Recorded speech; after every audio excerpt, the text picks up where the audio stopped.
Good afternoon and welcome to Monday's edition of Warrior Daily. My name is Justin Arbogast here with Coach Carrie Lohr of women's basketball. And Coach, coming off a big week for you guys. Beat the third and fourth place now teams in the GLIAC North in Ferris on Thursday and Grand Valley on Saturday. So talk a little bit about those games, especially Grand Valley, since we had you on last week. We already kind of talked about Ferris. So give me a little bit of a recap about Grand Valley. Well, you're right. It was a big week for us, obviously at Ferris and then at home against Grand Valley. And, I just got done watching film, though, against Grand Valley. And, I don't mean to be the bearer of bad news, but we certainly do have some things that we need to work on. A little bit of a surprise, I think, for all of us. Grand Valley's a very good basketball team. And we were able to stretch that lead out midway through the second half. But with all due respect, they are a good team, and they did try to cut that lead back.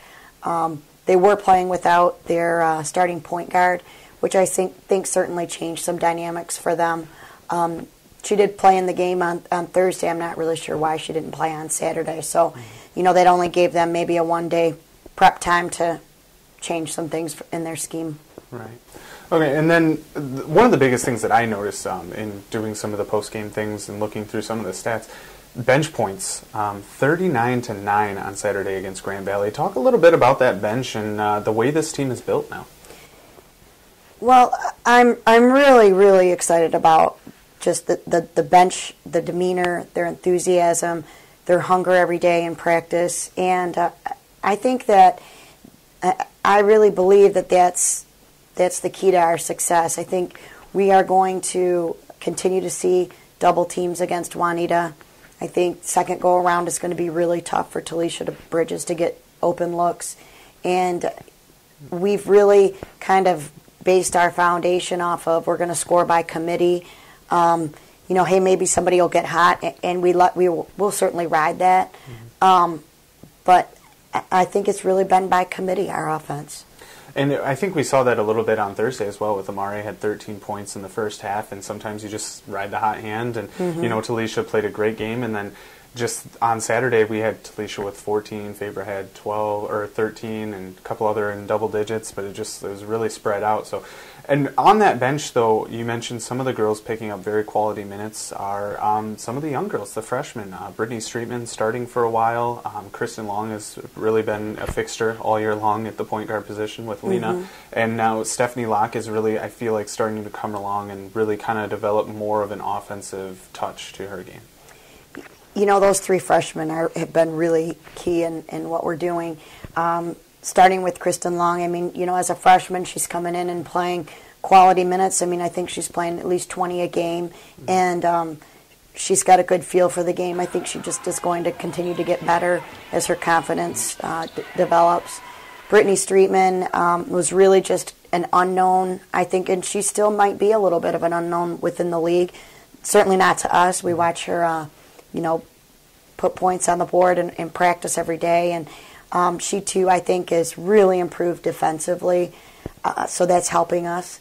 And Stephanie Locke is a redshirt freshman, but, again, really has given us some depth from her. She can play the 4 spot, and we can really put her out and have her play the 2 spot. So at 5'11", that's a nice change for us to have somebody who can knock down the 3, but also go inside and post up. So those 3 freshmen have been very instrumental in what we do, not only on game day, I just mean the day-to-day stuff.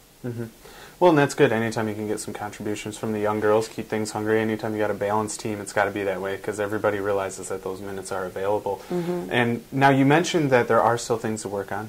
A coach always finds things to work on. And luckily for you, this week we only have one game, which will be on Saturday against Lake Superior. So now you have a little bit of extra time to kind of regroup, plan for Lake Superior, but also get ready for this stretch run in the GLIAC. Talk about this week. Well, this week is going to allow us to maybe spend a little bit more time in the classroom and breaking down film. We do spend time doing that, but it's more of a preparation, getting ready for the next game.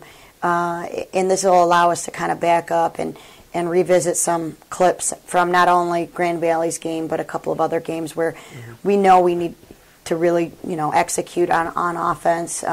We're seeing too many breakdowns in that area, and really just all the way around it. There's something that we can work on and everybody can work on. So that's going to help us this week. We might throw a day of rest in there as well. If we go every day, we really want them at their best on Saturday, and that'd be the sixth day in a row. So we may throw a day off in there and maybe just leave that more to the classroom. But yeah, this is actually maybe a double-edged sword for me. I don't know if we need to just keep playing because we're playing pretty well right now, or if this is a good time to take a break, and I guess we'll see. Yeah. Well, we'll definitely find out, and the Warrior ladies will get back to action on Saturday, as I mentioned, against Lake Superior State here at the Mathi. And Coach, I thank you for coming in today, and good luck this weekend. Thank you. All right.